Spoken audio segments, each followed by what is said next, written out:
Hey everybody, I have picked up this new book. Welcome back to the Clem ASMR channel, by the way, if you're new here. I've picked up this World of Warcraft book. Now, hold your horses, because if you're not a fan of World of Warcraft, it's not really the end of it. Don't think you've got to like World of Warcraft for this. This is just a folks and fairy tales book. The Folk and Fairy Tales of Azeroth, made by Blizzard and made by many an author. You can see them down there. We will read through them in a minute. But this is just a selection of stories that have been made loosely based off of the World of Warcraft, the World of Warcraft universe, in a sense. So, if you want to lie down, listen to a nice relaxing story, just have this on in the background, please feel free. You don't really have to know anything to do with World of Warcraft to enjoy this type of content. My plan is to record one of these every week, so that you guys have one probably every Friday from now on. We'll do some sort of football and sport content in between all this, but I'm really on my World of Warcraft kick at the minute, so I found this book. We were in a bookshop for Becky's birthday. It has some nice gold-plated things. It's going to go on the bookshelf, hopefully, if it will fit. But without further ado, I'm going to put it down, and we're going to have a read of the first story in here that's called Eyes of the Earth Mother. So, we're going to quickly talk through a bit of the book and then get into the story, so enjoy. Hey everybody, so this is actually the second time I'm trying to record this, so apologies if tonight's video is a little bit late.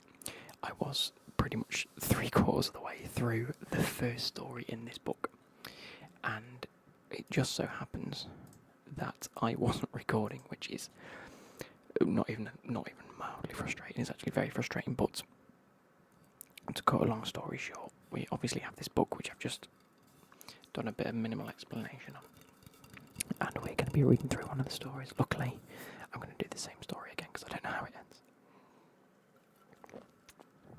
I've got my Pepsi, as you just heard.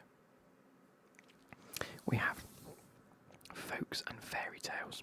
Where are we there? Folks and Fairy Tales of Azeroth, all based on World of Warcraft, and we have stories from Garth Nix, Catherine Emma Valent, Christy Golden, Cami Garcia, Madeline Rue, L.L. McKinney, which is the story that we're going to be reading first, Tamsin Muir, Molly Knox Ostertag, E.C. Myers, Alyssa Wong, and more.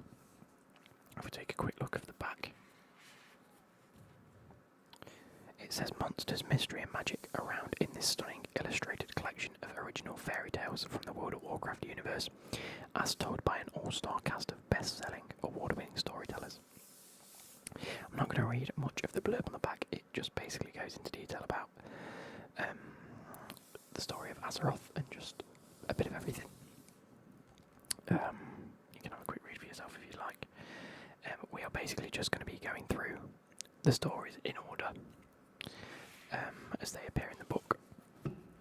Let me get this set up so you guys can see it. There we go. So as we open it, there we go. We have these double page spreads. I'm not sure if you can see it, but it's quite a nice pattern. We have Folk and Fairy Tales of Azeroth from the World of Warcraft universe. And then the same again, except it has all of the authors and Blizzard Entertainment and this nice floral pattern design. Obviously it goes through all the Blizzard stuff and the copyright and the book publishing rights and the ISBN numbers and whatever. But then we have this. Now this is important because we have a set of green eyes, an arrow, a bone, gold coins, a fish, a hammer, a sword, a potion, the moon, anchor, pickaxe and a cog. And that represents all the stories in the book, and you'll see why. So we have the contents, we have the introduction, which we're not going to go through. We have the Eyes of the Earth Mother, which is the story we will be reading straight away. Then once more Tuscar lay down my bones. The uninvited guest sister is another word for always. The Paladin's Beast, which I can't wait to read that one.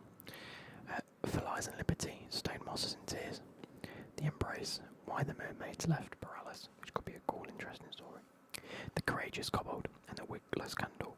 That's one I like because I do like kobolds in the game. I think they're really they're proper characters within the game. They're just little rat vermin that just, yeah, be good to read that. Visage Day, and then about the authors at the end. So let me know which stories you're looking forward to. I'm probably going to do one of these a week. We're going to start them on every Friday from now, and there's 1, 2, 3, 4, 5, 6, 7, 8, 9, 10, 11, 12. So for the next 12 weeks, there'll be one video, hopefully, if I stick to it. There is an introduction. I'm not going to read it. I'll probably read it myself and see whether it's very interesting, but it's only 2 pages. And then we have the first book, or the first story, shall I say, the first fairy tale. And by the way, these have gold lined edges. Like, look at that. It's really cool. And so here we go. Eyes of the Earth Mother by L.L. McKinney. Illustrated by Corey Godby. There are many an illustration in this book. When you flick through, you will see like some full page spreads like this one of a dragon and what is obviously a gnome female. And then we've got like just bits around the edges of the paper. It's quite well done. That's a kobold, look. Like a little rat vermin with a pickaxe. That looks kind of cool. And then ships set sail. And it all depends on who's done the artwork for each story, I suppose. There's a few night elves there. Which one did I just see? That looked kind of cool, whichever one this one was. A night elf riding on the back of what looks like a warg. Or a lion of some sort. An armoured warg. Anyway, if you are interested in seeing this, then let me know. Again, you don't really have to be a World of Warcraft fan to take interest in this. This is more of a sit back or lie down, listen to the story and fall asleep like you would do as a kid. If you've got children, maybe put this on for them. We'll go from there. Here we go. This is Eyes of the Earth Mother by L.L. McKinney, illustrated by Corey Godby. Now the reason I said it was important, you can't quite tell on this one, but all of these are now in black and white, other than the top one. That's a green set of eyes. And these nice illustrations around the page. And as you can tell, it's got the eyes again, because this is the first story in the Circle of Life. This story, from what I can tell as well, is more about the creation of Azeroth. And it's quite long. It's a good number of pages. Anyway, without further ado, let's get into it. It is said that in the time, in the age before memory, before Azeroth had the brightness of day and the darkness of night to mark her steps, the Earth Mother spent her waking hours roaming the vast emptiness of the world. Alone, she braved the shadows and the whispers that rose from the depths. She heard the Old Ones speak their deceptions, but she could not be swayed. Still, she had cause to worry, for she was with child, and knew she could not labour with nothing to safeguard her newborn children from the creeping deep. She journeyed on, searching for a place where she could safely give birth to the light of her heart, away from the corruption. Finding no such sanctuary, she decided that she would craft a haven herself, and so she set about the task of shaping the world. She cupped her hand to form the land. She bent her back to raise the mountains and pricked her fingers upon their peaks. Where her nails grazed the stone, sparks rose hot and wild.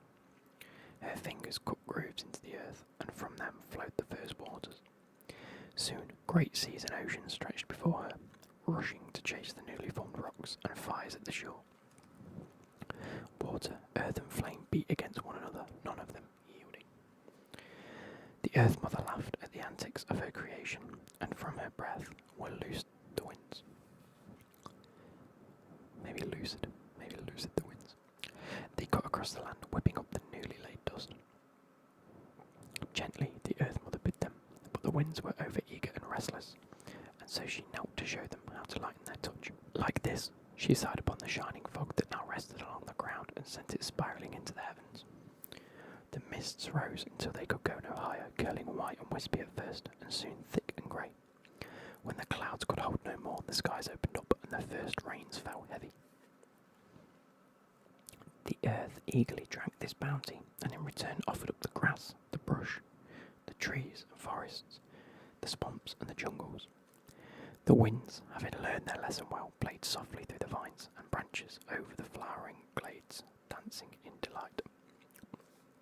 The Earth Mother gazed over these new works in wonder, and called the elements by name. She gave names to the newborn rivers. She played games with the winds as they raced across the open plains. She lay against the still young mountains to speak at length with the stone. And oh, how she loved to stretch her arms towards the heavens and feel the stars kiss her fingertips. All the wilds were her creation, her place of peace, her sanctuary. You will make fine companions for my children, she said to the elements. The Earth Mother grew to love the elements, and they loved her, so much so that when she asked for warmth, the mountains poured out their molten hearts for her. When she was parched, the skies opened up and water dabbled to the ground. When she wished to hear music, the rivers whispered and the flames roared. Everything was new and radiant, brimming with her essence, enough to keep the darkness of the deep at bay. Now, she decided, I can bring forth my children. And so the Earth Mother knelt upon the golden plains. The ground cradled her body. The rivers cooled her brow. The mountains provided shelter, and the fire beat back the dark. There she laboured, provided for, cared for, until finally from her womb came the first light of day, radiant and glorious. Then came the second, gentle and luminous. And she whispered to the first child, my son, you may bring life, burning and bright. And Musha, she said to the second, my daughter, may you bring rest, tranquil and healing. Swift and eager the winds carried news of the newborn children across the land and sea, and the elements rejoiced as they gathered near to bask in the light of twins. Anshi and Musha, they had been named. Sun and Moon, the elements called them. Over time, the twins grew close with their mother's many creations. Anshi could wield fire's light and warmth as its own, and Musha danced with the waters of the tides. Anshi made steadfast friends with the mountains, and Musha shared secrets with the winds. The twins grew steadily in their power, soon able to influence the elements themselves. So strong was their bond that the twins were able to use the might of the elements to forge weapons so that they may spar and play. Dual blades for Anshi and a bow with arrows for Musha. This brought the Earth Mother joy immeasurable. With soft words and tender touches, she walked her children through the ages, hand in hand, showing them the secrets of this infant land, marvelling at their play with each other and with the elements themselves. This, she saw, was good, and yet the Earth Mother was ever watchful, ever vigilant. Her dear children were still young, still vulnerable to the corruption that lurked in the depths. The elements kept the shadows at bay as best they could, but still the Earth Mother worried.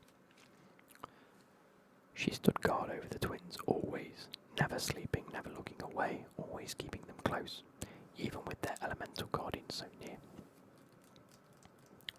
Eventually the work of creation and of giving birth and then of her ceaseless watch began to tire the Earth Mother. She grew weary and knew that she would soon need to rest, but fear ate at her still. How could she sleep and protect her children?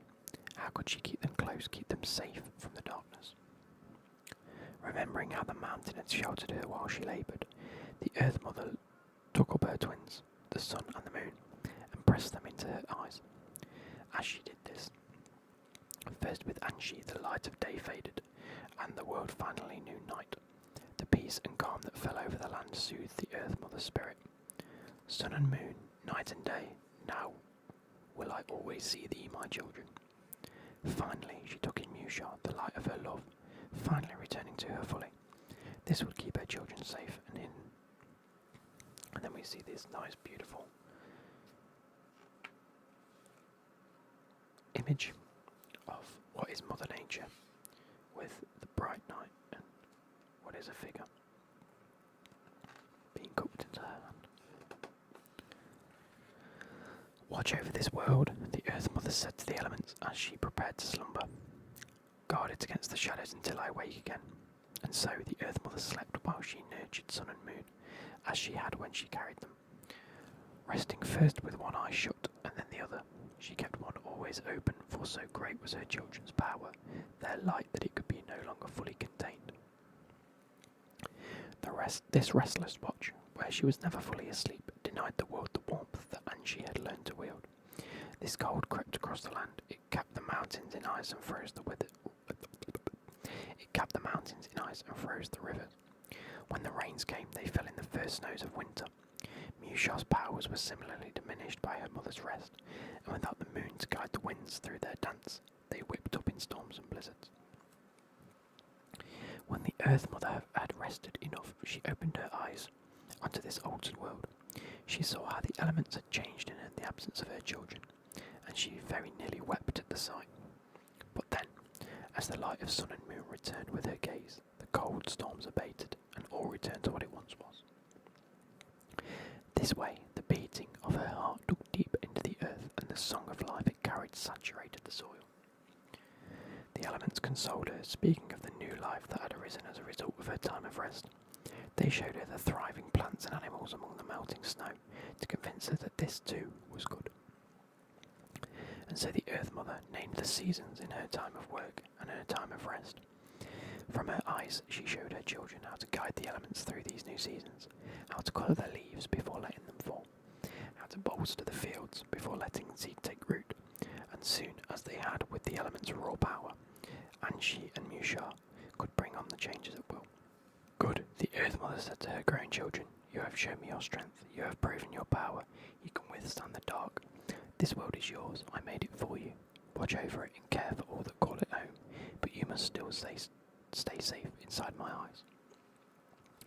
And so it was that when the Earth Mother would take her rest from behind her shut eyes, Anshi and Musha's ever-growing power would tend the changes of the world, calling the seasons to their rightful time. The twins nestled in their mother's head together, always near each other, their light shining across the land from beneath their eyelashes. And when their mother would wake, their radiance would greet her and the precious world below with joy. To see and feel her children grow and prosper greatly pleased the Earth Mother and filled her with such love. It brought her joy immeasurable, and she wished to share this happiness with her children. So when it came time for her to slumber next, she stretched over the land, the golden plains cradled her as she slept. This way the beating of her heart dug deep into the earth, and the song of life it carried saturated the soil. When next the Earth Mother awoke, she found the new life huddled in the shadows of her bosom. Come, she called in these first children. I can't read this bit, the glare's a bit too much for. There we go. Come, she called to these first children of the plains, see all that awaits you. Sensing this new life, Anshi and Musha shimmered and marvelled. There are so many, Musha whispered. What will we call them? Anshi asked. The Earth Mother plucked wheat from the golden plains and sprinkled it over her new progeny. Shoe Halo, she murmured. You are my love made flesh, and I brought you forth so my children would know you.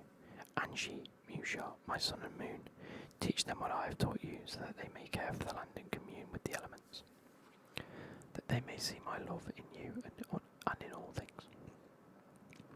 And so it was that Sun and Moon taught the Shoe Halo, who became known as the Tauran, all that they knew. How to call on the elements, to take gifts from the bounty of the land, to make homes and food, to sing and dance and roam the fields, to ferry the rivers and hunt the beasts of the bush. The Shoe Halo gave thanks to the elements, to Anshi and Musha, and especially to the Earth Mother, mother of all creation.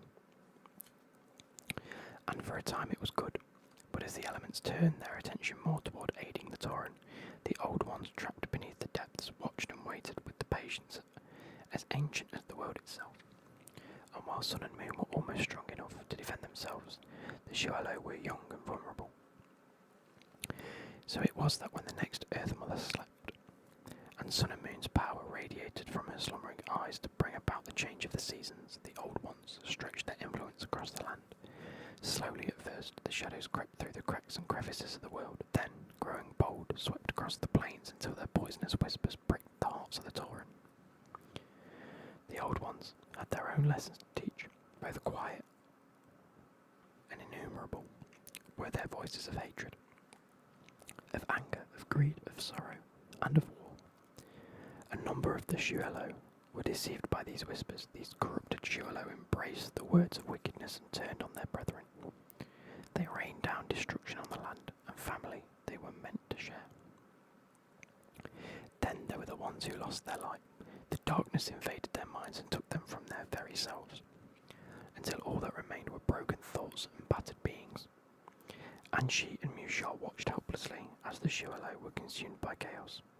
They did not know what to do, for their mother had only ever spoken of shadows, not the terrible suffering those powers would bring. Distraught, Sun and Moon cried out in anguish, waking the Earth Mother so she could see what had been wrought. Instead of water, blood soaked the earth. Fires had turned the forest to ash. The winds howled with vicious storms, and the ground itself shook with a fury that cracked open stone and left the land scarred. All was in disarray, for the Shualo had turned the elements loose against one another, and for the first time Tauren slew Tauren. "What is this?" the Earth Mother gasped in horror. "What has happened?" "Something dark," and she wailed. From the deep, Mushar lamented. The Earth Mother, saddened by what had come to pass, wept, but a single tear. The world she had taken such care into carving, moulding the land to rise as hills, and always as valleys, teaching the elements to tend the forests, leading the Shualo to seed the plains, was now tainted. The darkness had come, and she was unable to prevent the hold it had taken. The shadow was rooted in the earth, and anything that touched it could eventually fall. This meant that the Earth Mother realised that she herself was no longer a safe haven for her children. She was forever connected to these lands, and so she could never leave them. In time, perhaps she too would succumb and be the reason Anshi and Mushar might as well. Devastated and unwilling to take such a risk, she wiped away the lone tear she had before Devastated and unwilling to take such a risk, she wiped away the lone tear she had before, wrenching her eyes free, her fingers digging so deeply that the light of Sun and Moon would never be able to return to her again. "Forgive me, my children," she cried. "It is the only way." Flung free from her school, Anshi and Mushar tried to console their mother, but it was no use. She lay against the land, frozen in sorrow, now unable to see her children of her world. She did not move, she barely breathed. "We must stop what did this," Anshi said to his sister. "We must make it right." Mushar agreed, and together they set off across the land, determined to hunt down what had corrupted the hearts of the Tauren and caused their mother's despair. As they travelled, word of the Earth Mother's sorrow and the twins' journey to save her from it was carried on in the winds, and soon they were met by a party of Tauren. "Be mindful," Mushar cautioned her brother as the Shualo advanced. "We do not know if they have fallen prey to the madness."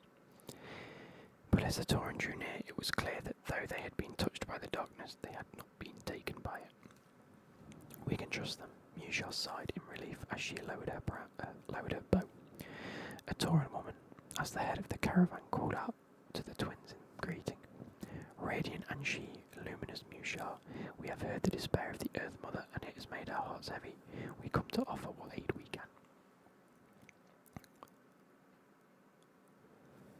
Anshi looked up to his sister in surprise. "After what has happened, our mother would not want them to risk so much, and it is our duty to protect them." The Tauren, who had spoken for her people, called out once more. "Please, hear us. Like you, we are her children. We live on her lands. We hear her whispers in the winds. We call her elements. We feel her light, her love in you. We defend our family."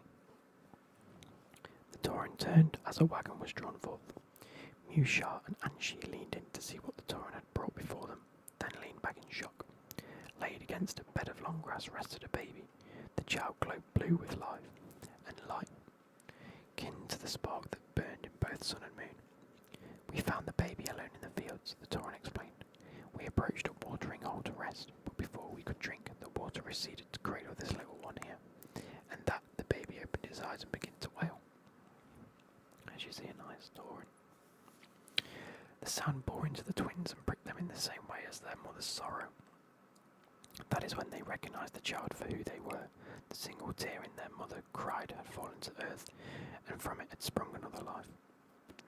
Mushar took up the child in her arms, and the babe quieted. They are our mother's light, she said to her brother. They are our family. What shall we call them? He asked, poking at the newborn curiously. Mother will know, Musha explained. Let us take them back to her. What of the shadows? As the last words were uttered, a stillness fell over the plain, a silence most unnatural. And she readied his blades. Musha drew her bow. Together they waited, listened, guarding the Tauren and the babe. And then the shadows struck. The darkness was like a beast, reaching with its slithering grasp, seeking to tear and sunder. And she stood strong as the mountain. She stood as strong as the mountain, and fought with the ferocity of fire. Musha evaded quick as the wind, flowing in and out of the shadows, reaching like water. The Tauren called forth the elements to aid them in battle. Where the light of the sun's blade burned, the shadows retreated. Where the moon's glimmering arrows struck, the whispers evaporated. Together, sun and moon began to beat back the darkness that threatened to choke the land, the summoned elements chasing it back towards the recess of the world. We are winning, Anshi cried, raising his sword to the sky.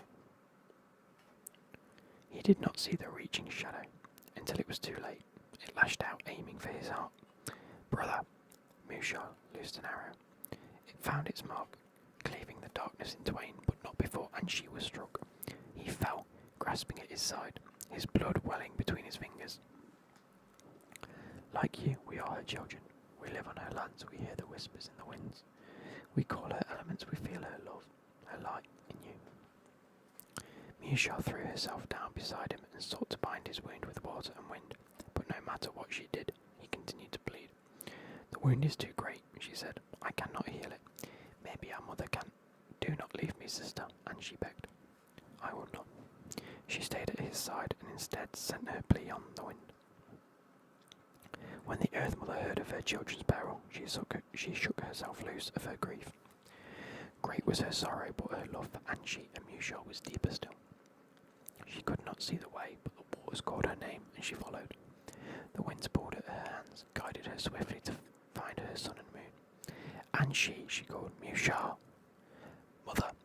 Moon reached for the Earth Mother's hands, pulling her to her side.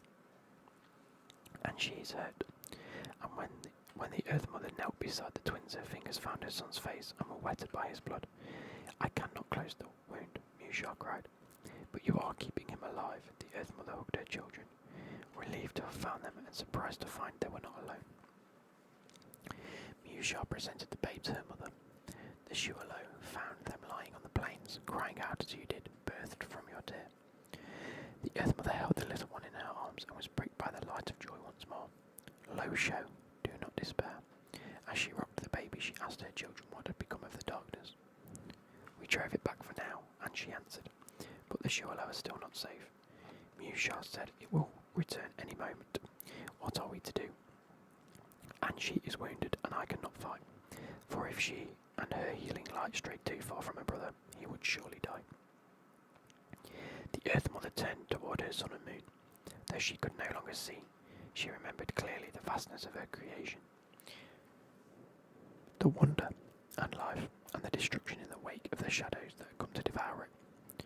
You're right, the Earth Mother finally said, her voice heavy with sadness, for she knew what must be done. The Shualo, my Shualo, are free, but tainted. They will draw the shadows to them unless I do something to contain them. Mother, no, the twins protested, but she quieted their storm, as she had with the elements so long ago. I must, and you must take to the heavens forever this time. From there you will see all. From there your light will chase away whatever traces of shadow I cannot hold. Anshi, do not stray from your sister. Stay in her sight always, so she may tend your wounds. Musha, follow him closely. You will be his secret strength. Here. The Earth Mother touched her nose to the child in her arms, then pressed Lo Sho into Musha's hold. Take them with you. They are young yet, and untouched by the darkness.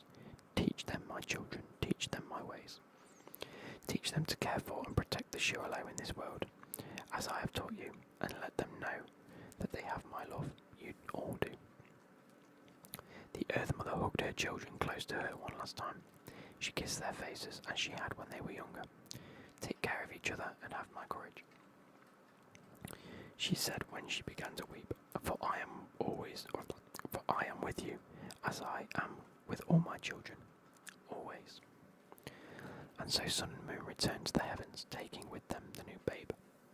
Her heart heavy, but her conviction firm, the Earth Mother called the elements to her for the final time. She summoned the rage of the fires, the rush of the winds, the strength of the stones, the push of the waters. They came to her, and with their aid she stretched herself across the world. She bowed to embrace the lands one last time. She threw her arms wide to lay paths for the Shualo to follow. She bent her ear to hear the winds as they carried the prayers of her children, and with her chest pressed to the earth, she let the beating of her heart dig deep once more. Here she rooted herself. Here she would make her stand. Here she would hold the shadows fast. Here she gave all of herself for her creations, never to rise and walk the land again, or to make the world safe for them. Seeing their mother's sacrifice, heartbroken Mushar bade the breezes lift their mother's words so that the Shualo could hear. She pulled at the tides and the whispering winds, so they would always be able to find her voice and follow it. And she, with his fierce light, shone across the lands, so the way would be clear. Together, they took their eternal post, as young low show watchers and listeners to the lessons of their siblings, hearing in them wisdom of their mother. Where there is darkness, you are my light. When the shadows rise, you stem the tide. Be neither troubled nor tired, nor ever afraid, for in each other you shall always find me. You are stronger together, but you are never alone. Beneath the now ever-present glow of her sun and moons, the Earth Mother's essence cradles the world close, listening to all that happens. With her body, she beat back the darkness. By her love, the world was made safe. While the light may be gone from her eyes, the warmth of her heart is undying. And though the Shualo are no longer what they once were, she will never forsake them, for they are her children, and for her love and wisdom will always be there to guide them. And that is the end of that.